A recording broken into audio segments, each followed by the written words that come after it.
planting, liquor bending now, spreading game, my name out now, they hear me loud, like a fire hitting the ground, hitting the ground, running up and coming, ain't nothing, yeah, rookie of the year, I'ma keep it 100 gold-blooded, no nothing, I don't know the fucking lyrics. I got a full hand and a full plan. I ain't gotta stop till I'm at the top, man. Every single drop got me feeling awesome. I'm a butterfly, started from the bottom, yeah. I wanna live. I'm cold inside. Give all I have just to feel alive. I fight to live. I fight to strive. One day I'll have what I want in life. I want the whole world in a palm of my hand. I got a plane on the main now, teaching the game. A veteran better than anybody else who just me. I'm ready. Looking at ascending, a planting, ascending, a planting, lyrical bending, yeah, lyrical bending, yes. Ready, getting my name out now. They hear me loud, like a fire hitting the ground, hitting the ground. Running up and coming, ain't nothing, yeah. Rookie of the year, I'ma keep it 100. Cold blooded, no nothing, just something, just something. Not in bluffing, not a full hand and a full plan. I ain't gotta stop till I'm at the top, man. Every single job got me feeling awesome. I'm a butterfly, started from the bottom, yeah. Man, I'm so fucking pissed. Let's get it this a new fucking life. I'm sick of this shit. I'm done with this shit. I don't know what to fucking do. I wanna be the best I wanna be, but is this fucking realistic? It is not. I told you this is not. I just gotta be better than yesterday. That's what I'm gonna say. I'm not playing around, man. Fuck this shit. Ain't playing around. Get the fuck off my fucking face. Yeah, I ain't fucking playing around, man. Let's get it, let's get it, let's fucking get it, get it, get it. I say let's fucking get it. We ain't playing around. You think that I'm playing? No, I'm just being fucking serious. I'm really done with this. Do I gotta stream consistently? Maybe I will get a little bit of more viewers. Anyways, man, welcome to a new live, bro. You know, singing in the process, doing everything in the process. We ain't playing around, man. Let's do it. We're playing around, we ain't playing around, you know. Every day is another story, every stream is another story. It's a different thing, you know what I'm saying? Anyways, man, what can we say, man? It's really tough out there, bro. Like, really, like, man, this world really, like, is so fucking tough, bro. Like, what can I say? It's not for the weak. It's really not for the weak. If you're weak psychologically, you're really like, if you're weak mentally, this world is really not for you. I mean, to really make it, like, to really push through, to really like achieve what you want to achieve in life, you gotta be mentally tough. You gotta be in control. And this is how I define success. A lot of people define success like as having a lot of money, being wealthy, being in good health. But for me, it's more about self-control. It's more about like having a strong, unshakable personality that cannot be brought down. You get what I'm saying? No matter what other people say. You don't like you don't let what other people say define you or bring you down. That's how I think. Like that's how I define a successful person to be. When it comes to control and all of this, I really don't have none of these. That's why, like, if you notice, my definition of success is basically about things that I don't have. You get what I'm saying? About this self-control, about this strong personality. You know, you feel me? We can also include courage when necessary. Having the courage to do things that you want to do, right? And in which there is no risk. Yeah, this is important because if there is risk, then I think being high inhibition is better. Evaluating the risks, I think is better. I think it's better in this case. Like being careful is better than being courageous, because courage in certain circumstances can lead you to death, right? It can lead you to harm. Yeah, even death in some cases, like in wars and stuff. I mean, if you evaluate, like if you value your life in this case, you think that you shouldn't sacrifice your life no matter what, right? You value your life over like sacrifice for the country and all of that. Then I think, yeah, then really I think that in this case, then being high inhibition, like evaluating the consequences and not being courageous in this case, no fighting in war is actually a wise choice because it aligns with your values. It's more of a value system, right? So it's based on my value systems. This definition of what can I say of masculinity. It's intersubjective at best, subjective, but you know there are some elements that could be intersubjective, right? As courage, right? As you know, like protection, but this doesn't follow my definition. Protection, you know, like it doesn't follow my definition. Courage, yeah, I mean, depending on the conditions, right? If there is risk, if the being courageous in things that actually matter to you, you know, versus things that don't matter to you. You get what I say? It's different for me, you know. It depends on the context. This courage depends on the context. Yeah, it's sometimes good. It's sometimes not a wise choice. If your values, like if you value, for example, like your safety more than you know than being courageous in certain circumstances, right? Then it would make sense not to be courageous. I give the example of the war or someone like insulting you, you not assaulting back because there are consequences. You could get harmed. The person is physically stronger. You can get harmed. You may get arrested, like for insulting back or fighting back. You get what I'm saying, or hitting back if he hits you. So I think in these cases, like not being courageous, being high inhibition, evaluating the circumstances is better if that aligns with you know with who you want to be, right? I mean, if there are other risks and you care about evaluating risks better, right? You care about safety more, so it would make sense. Anyways, what are we gonna talk about, man? You know, with these fitness influencers, like a lot of them, like they start off like when they start off small, like they don't have that many followers. They don't have that many viewers, right?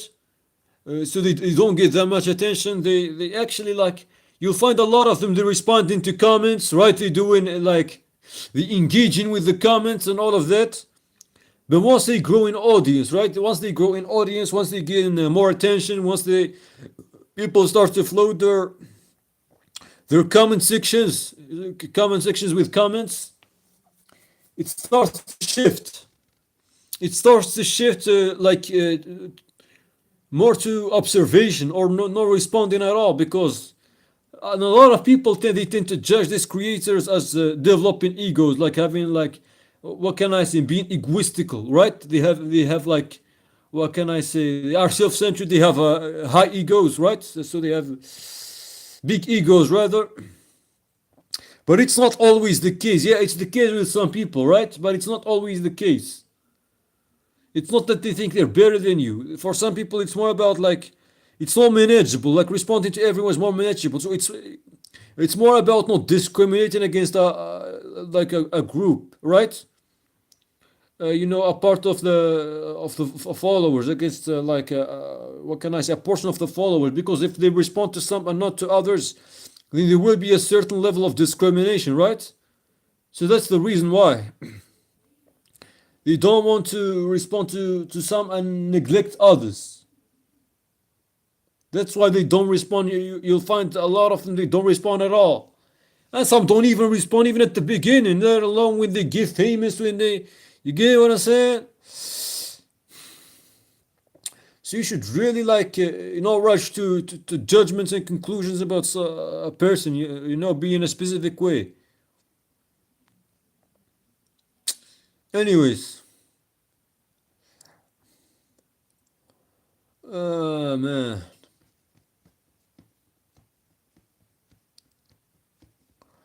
Online, bro, like nowadays, man, it's really a bad environment. If you willing to maintain a good mental health, then it's really a bad environment for you, because there is a lot of negativity, there is a lot of toxicity, there is a lot of drama, right? A lot of content a lot of content, whether be videos, whether be posts, a lot of comments that trigger like intense emotional reactions, like the attack your self-image, that like they try to bring you down. So there's a lot of negativity, there's a lot of toxicity. If you're willing to maintain a good health, then you should avoid these, because even if you don't realize it, over time they would affect you unconsciously, psychologically. They would harm your psychological state, your mental state.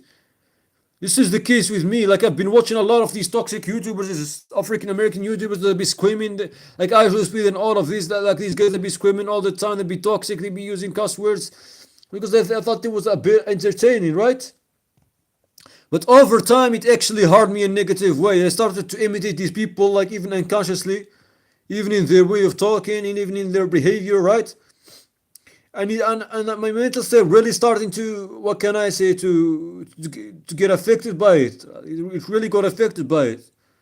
I'm not feeling good, like on God, like not on God, but I'm not feeling good like when I watch these people, because they're really affecting my mental state. All this negativity, all this toxicity is getting to me. I'm consciously trying to be like them. I'm consciously trying to force my presence through this aggression, through this toxicity, right? To force dominance, but it really can get you to can drive you into a bad path. You get what I'm saying? Because if you are used to, like, what can I say, to a certain dominance via these ways of aggression, toxicity, insults, you'll find it really hard to, every time someone disrespects you, you have to reply back. Everyone's you gotta protect your image, you gotta be toxic, you gotta assert your dominance through toxicity, through aggression. But you can't really do this all the time. You will get tired, because people will try to poke you every single time. How can you respond to everyone? So the better way is to neglect this, to not care, to not care, right? To, what can I say, to not get affected by these things. Even if you care, not caring at all is not natural. So even if you care, you shouldn't let it get to you. You shouldn't let those insults, this is what you gotta train yourself to be. That's what a real strong person mentally really is, in my opinion. It's someone who's not affected by what other people say. He doesn't associate his worth with what other people say, right? That's what a really strong person is. Not someone who replies back on every insult.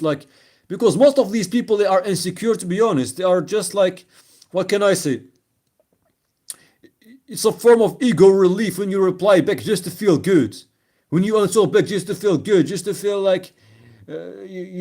just because you were hurt, right? And you try to hurt them back. So you could restore to your stable mental state. This is really a form of insecurity. It shows that you are getting hurt. It shows that you are, what can I say, it really gets to you what other people say, So this is the case in most cases. This is it's most cases, this is what it is. You really gotta protect your mental state. I'm talking about myself as well, man. You gotta avoid all these drama, these toxics. If it contradicts with your values, with your value system, you think that this things like they're, they're harming your mental state. You want to protect your mental state, then you gotta really avoid these things. You gotta seek good content, things that you actually enjoy and that they don't harm you psychologically in a negative way, right? Disagreement is necessary for critical, could be necessary for critical thinking development. When you see someone has opposing views and stuff, but what I don't like is these insults, like these low level insults, like they degrade the other. These people that just try to win arguments, but not understand like the truth, like not understand, not know the truth. The goal is not knowing the truth. He's not correcting their views, but rather than to win arguments and to insult other people to prove their superiority. That they are superior in their beliefs. That's the goal of these people. That's why you gotta avoid these people all along. But it's difficult since social media is filled with these people. Most people on social media are like this. Partly it's human nature, not admitting interfere and all of that, but it can be controlled consciously, because not everything that is biological dictates you, right? Biology sets, what can I say, sets rules and stuff, right? Whereas the conscious mind dictates how much attention you will give to these rules, how much value you give to these rules. For example, attraction. Attraction is biological, right? It's built in within the system, so you can't really erase it. But you can control how much value you give it, whether you prioritize it or not. There are some people who can go like semi retention or not jerking off for their whole lives, which means that even though it's natural, it's controllable. It's not a biological necessity, as we already talked about. It's not like food, sleep, or drinking. So that's the difference. That's the key difference. Anyways, it's really tough out there, man. We're trying to make a living through social media, but succeeding is difficult, right? The algorithm, all of this, man, it's really tough. There's a lot of competition. You need to do a lot of effort to make content that satisfies a large group of people, but like usually this content that satisfies a large group of people, right? It's usually like produced by a lot of people, like for example these Minecraft videos, these Fortnite edits, right? So type of content that a lot of people consume, they are produced by a large amount of people, so there is a lot of competition when it comes to this type of content. Whereas with contents that that, for example, that aren't like popular, right? They aren't getting punished because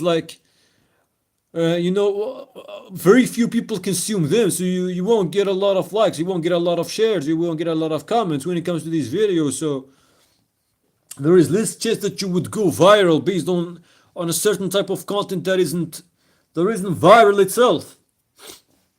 If you get into the competition, it's problematic. There's a lot of competition, in this viral content, right? But if you post something that is not viral, right, you're trying to be unique, you try to, what can I say, to take a different path, then it's even harder because most people don't consume this content. So that's the thing, man. It's really tough. It's really tough, to be honest. Anyways. So I want to share something about life, man. I really think life is about suffering, and I really, to be honest, I really think life is filled with suffering. There is also joy, right? So when someone says that humans shouldn't exist because they suffer, that's based on a value judgment, because there is also joy. So it depends whether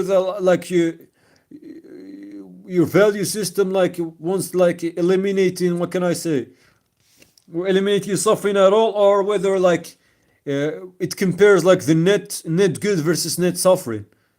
Because for some people it's about the net suffering overwhelming the net good, that life becomes not worth living. So it's based on different value systems, right?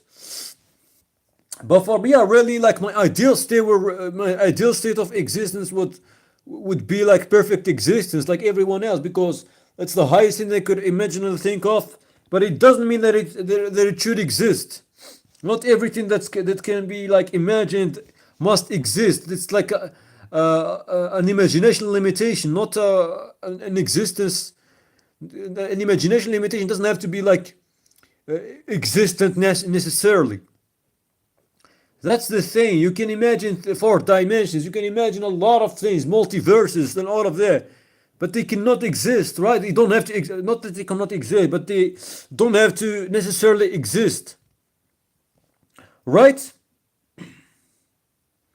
Now, with the perfect existence, like how we define perfect existence, because like maybe in terms of ability and knowledge, we can say moral omniscience, having knowledge of all possible worlds if there is, and things that could be, right? In terms of omnipotence, in terms of ability, we could say omnipotence, being able to do all logically possible things. But how can we define it in terms of traits? Being good versus being bad, like being all good versus being all bad, omnibenevolent versus omnimalevolent. Then how can you really define it? You get what I'm saying? That's the problem, because for humans, it might seem that like goodness is better than badness, than evil, right? But what they define as evil and good, it could be intersubjective, right? It's not objective. So for God, what's defined as good and bad, it could be different. Even for aliens, for example, if there exist aliens and they come down to Earth, they might do atrocities that we consider bad, and they might consider them good. So there is really no way to know, right? So it's hard to define a perfect being in terms of these characteristics. Yes, that's from one side, right? From another, if we really define a God, for example, if there exists any God, if we really define this God as being all-knowing, as being, what can I say, omnibenevolent, omnipotent, then he's made up of parts, right? He has this characteristic. He's made up of parts because these characteristics are part of him. Or is he the characteristics? Because if he's made up of parts, then he's not a necessary existence, right? Because everything that's made of parts is contingent. At least that's the philosophical like definition, right? But if he's the characteristics themselves, then he's no longer a being. That's the problem. You get the point, right? Anyways, that's what I gotta say. It's really tough, and when you really think about it, like, why do humans say that sexual behavior is good, masturbation is good, and all of that? Not everything that is natural, and it's not objectively bad either. It depends on your. But it could be like objectively bad, right? I mean, there is a chance, because saying that something is not objectively bad is not the same as saying that it cannot objectively bad. There is a difference. Not objectively bad is basically that there is no proof at the moment that something is what is objectively bad, but cannot be objectively bad. It's like it never cannot, there is no circumstance or any possibility in which this can be bad, right? So it's important to separate between the concepts. Yes, I forgot what I'm trying to say exactly, but for a God, like, it could be different.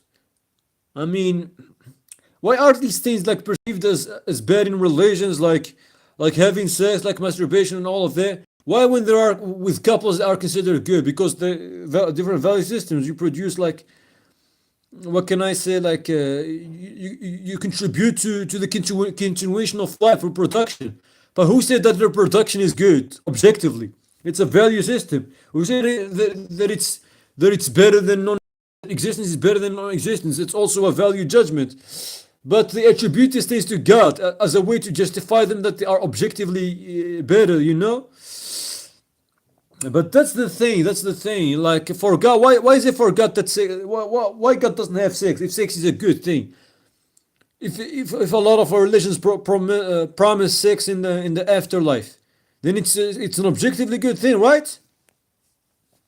But why for God there is no such thing? Why there is no sexual intercourse? There is nothing. Well, why is that the case?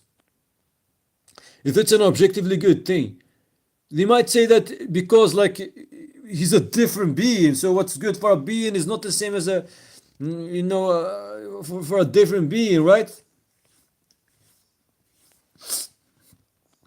So that's the thing, right? So different beings, what's good, like it's not the same. But I disagree even when it comes to humans. I don't think this is like, to be honest, it depends on the value system, whether you value your production, whether you're a continuation of the human species, whether that's the thing. But even that doesn't make you good. It just makes it like you should do it, right? In order, it just makes it sex, and it's something that you should do in order to preserve the human species, right? But it's not that it's objectively good. That's a different thing. Objectively good can be either like in terms of what can I say? Maybe it could be in terms of the survival, yeah, of the survival of the species. Yeah, I agree. But it also include other things like mental health and all of that. Like reducing stress and doing all that. But for a lot of people, it's draining energy. Like sex and masturbation, they drain energy. They cause like addiction loops, right? So they are not really good in their opinion. Yeah, that's the thing. They lead to procrastination, to energy drain. So that's the thing. You might say that for a perfect being, which you define God as to be, then he doesn't need things. Sex is a form of need, but it's not really a need because you can live without it. So I don't get it. So all these benefits are like, what can I say? They are relative to humans, like survival of the species, better well-being. But for God, for a perfect being, it's a different. For God, it's different, right? He's always in a good well-being state. He doesn't need. He can create without reproduction, without all of that. So that's the case. That's why it's not objectively necessary and all of that, right?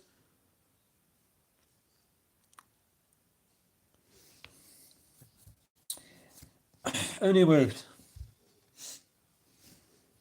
but what about suffering itself? Like, does God suffer, or does He withstand suffer? Like, how can we define perfection in this area?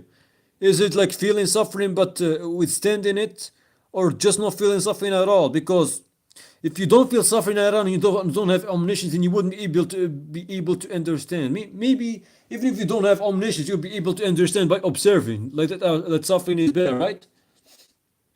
But whereas with an omniscient being, he doesn't need to feel suffering. He can just know that it is bad. Yeah, with a human who doesn't feel suffering, he cannot know by himself. He has to observe like other vulnerable, like what can I say, creatures that feel it. But whereas with the omniscient, he doesn't need observation. He already knows everything, right? So that's the thing. When it comes to omniscience, it's about like having truth knowledge. It's not about having any form of, because false knowledge is not knowledge, right? So it's about having truth knowledge. Even one false knowledge breaks omniscience. So it's really like a strong claim to say that God is omniscient, omnipotent. This is like the highest forms of existence state that we can think of. Not that they are like doesn't exist necessarily. I would argue that even humans, like, they subconsciously want to be in these states. You see a lot of people talking about perfection. I want to be perfect, want to do this and all that. So they want it. So this is their ideal existence projected into God in a certain way, right? When you think of the ultimate existence, it leads you, like, you stretch, like, what can I say, characteristics infinitely. Then you reach the same, like, the same state of as God defined in classical theism and all of that, except for the goodness, mercifulness, like, what can I say? Areas I think they're based on human vulnerability, right? Goodness, mercifulness, and all of that. They don't have to be objectively necessarily better than the opposite. So, omnibenevolence, then what can I say? No mercifulness. Yeah, that's what I'm gonna say. And when you really look at these religious people, right? They say that only their group. A lot of them say they claim that only their group will go to heaven, when all the other groups will be punished for eternity. So this is a form of group bias, group identity bias. I take this even further. I say that I want my ideal state of existence is only me being with God, where all others disappear from existence. This is not necessarily bad, because non-existence is not bad. It's the absence of experience at all. So you wouldn't experience, right? You wouldn't exist, or have any experience to judge whether like your existence is bad or not, because it's absence of existence and experience altogether. So it's not bad or good. So that's the thing. So that's my ideal of existence. So I want it's taking this group identity, like being closer with God, being the best creation to God, even further than the group identity. It's more about the individual. So it's the same form of bias, but stronger, right? So you can't really judge me based on this. I'm just being honest about what I think subconsciously. You might judge me, say, "Oh, you are narcissistic. You all of this and this." But most humans, if you really dig down, they are narcissistic subconsciously. They just try to correct, to show something different, like consciously, but it's really not. But when you really dig down, we are really different, that much different. Everyone wants to be the best, right? Everyone wants to be. Maybe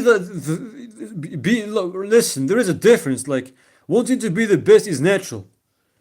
Wanting to be superior is natural, but not caring about others, this is what's probably not natural. Yeah, it brings down to, like, it comes down to value judgment, whether you think that in a state of invulnerability, when you stay in a state where you are superior than everyone, do everyone else matter or not, right?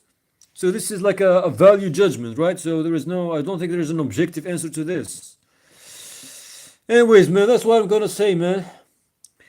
I just made this live stream short to share some of my thoughts, to communicate, to express myself. Anyways, thanks for watching, man. I'm out. Peace.